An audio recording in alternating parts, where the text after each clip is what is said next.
kullanmış olduğum kağıdın ölçüsü şöylesi, eni 3 santime, boyu 13 santim olacak.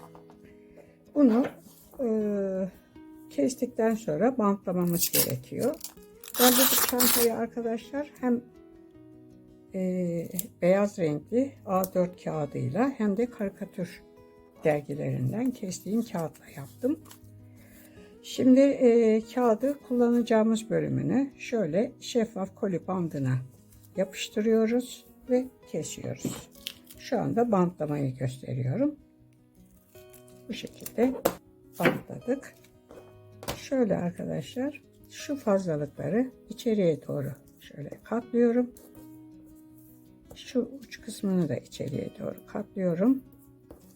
Ve şimdi bu kağıdı katlamayı göstereceğim.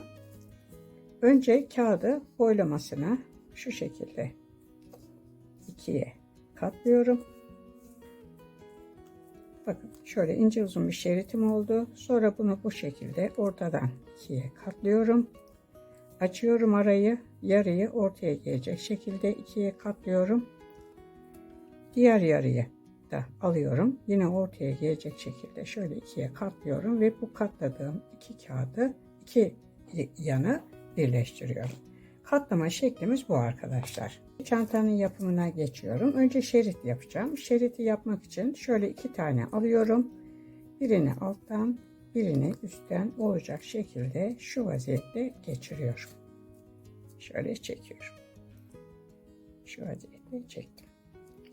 Şimdi bir tane daha kağıt alıyorum. Onu da bu şekilde aşağıdan yukarıya doğru.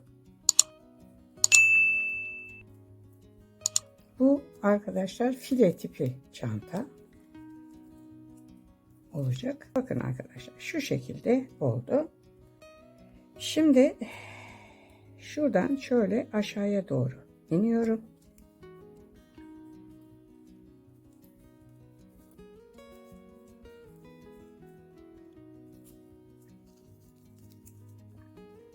Şöyle.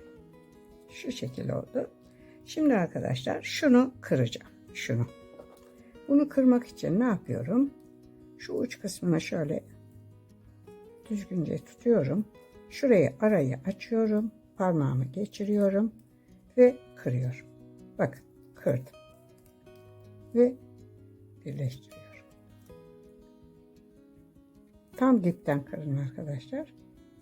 Şu uç kısımlarda potluk olmasın. Bakın. Şöyle oldu. Şu şekilde oldu. Şimdi buradan arkadaşlar şöyle yukarıya doğru çıkacağım.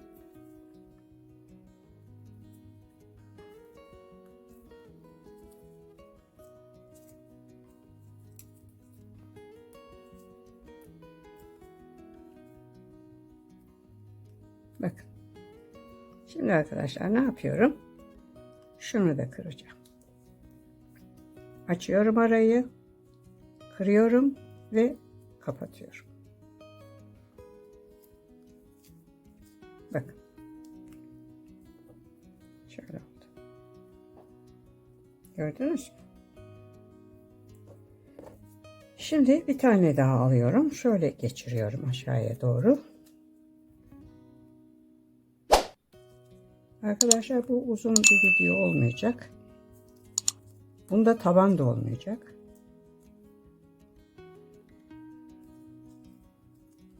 Bakın.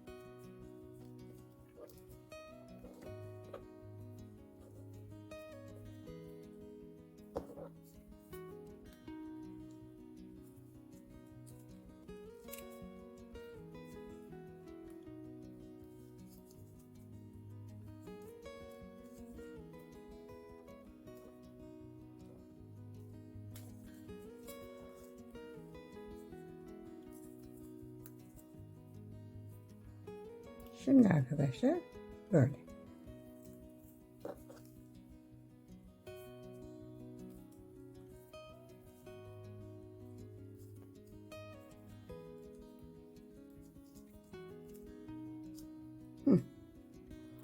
Şimdi şunu kıracağım.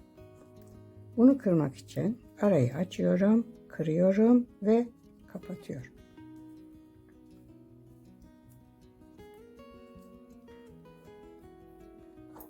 Şöyle koyayım, ağırlık olsun. Şimdi böyle yukarı çıkıyoruz.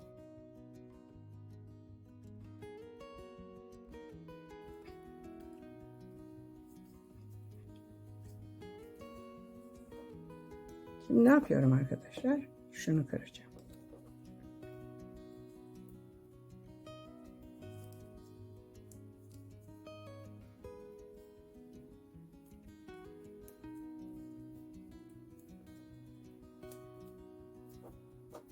Gördünüz mü arkadaşlar? Bu şekilde arkadaşlar aynen böyle devam edeceğiz. Bir sıra daha yapayım. Sonra bırakacağım. İstediğim boya gelene kadar bunu devam edeceğim.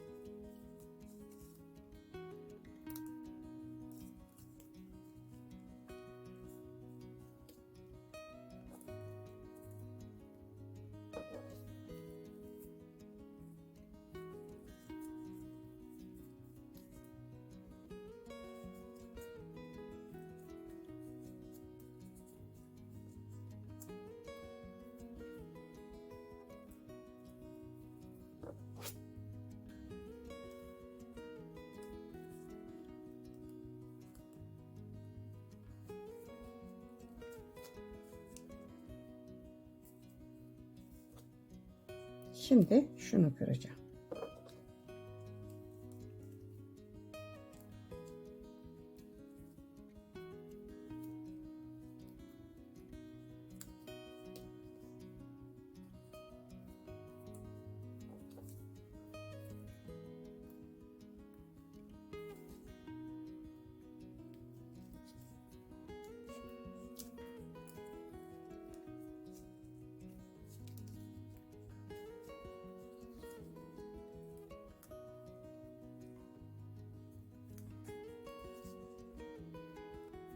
Bakın şimdi burun kıracağım.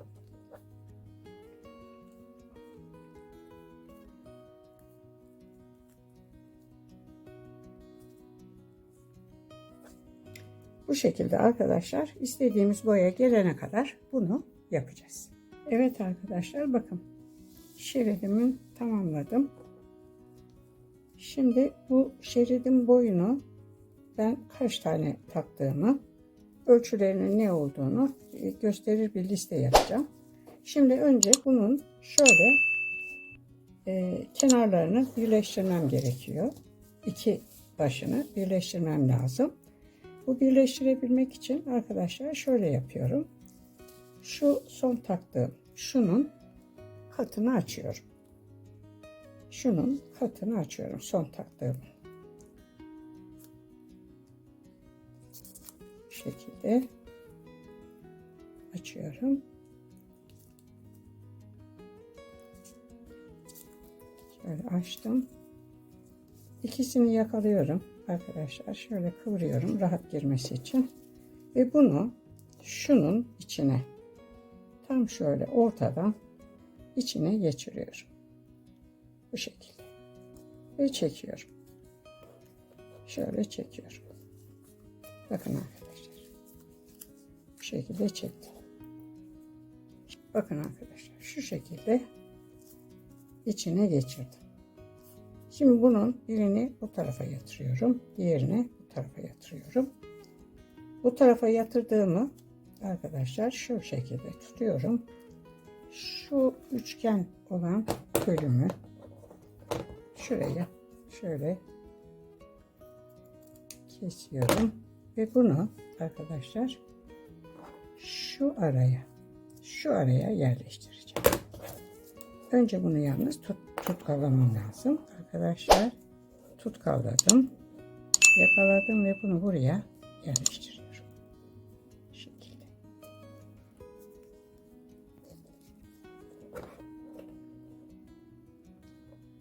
Bu şekilde yerleştirdim.